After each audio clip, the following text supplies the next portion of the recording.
In this video, we're going to talk about a node that's very important in machine learning models, and that's called one-hot encoding. And the reason is that a lot of machine learning models like linear regression, logistic regression, support vector machines, KNN, neural networks, basically all the models that are not tree-based, like random forest, decision trees, XGBoost, they require one-hot encoding. And the reason is they don't handle text data as well as they handle numerical data. And even for those tree-based models, sometimes one-hot encoding is a good idea.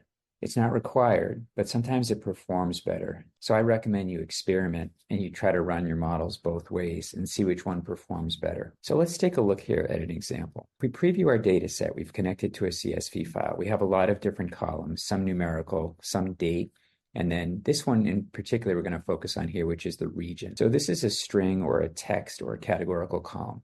We have 4 different regions. But again, the models don't like text as much as they like numbers.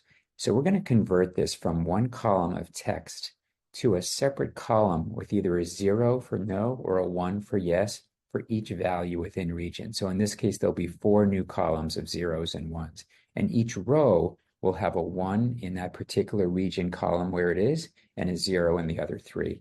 Let's see what this looks like. Let's assume we've already run a couple nodes. Let's add now this one-hot encoding node, and I'll show you how this works. So if we go here, the prior node is defined time series column. And in this case, we want to one-hot encode our region, which is a string field, and we want to convert that to new fields or columns of numbers. So we say save.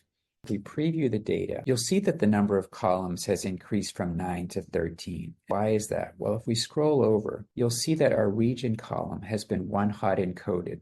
And sometimes you'll hear this referred to as creating dummy variables or dummy columns or indicator variables or indicator columns. It all means the same thing.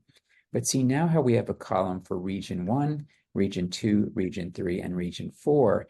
And for this first row or customer, they're in region 1, so they get a 1 for that column representing region 1 and a 0 for the other 3. Second customer is in region 2, so they get a 1 for the region 2 column. So every customer will have a single column with a 1 in it and the rest with 0s in it. And this is what we call one-hot encoding. Now, a couple things to be wary of here. If you have something like region where there's only 4 values, you're only adding 4 columns to your data set. That shouldn't affect your runtime too much or your compute costs in the cloud too much.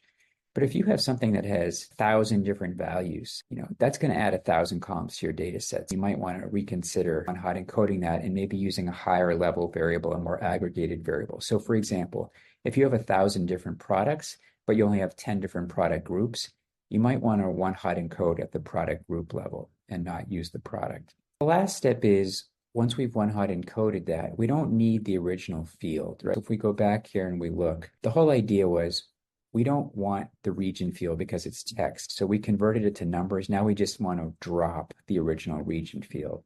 So if we go here, we say drop columns, and then we select the region field. We can start typing it in, region, we can drop the original field. And then now if we look at our data set, you'll see that we have the 4 fields that we've replaced region with, 1, 2, 3, and 4, and we've dropped the region field itself. And now we would want to do the same thing for all our other string or text or categorical variables.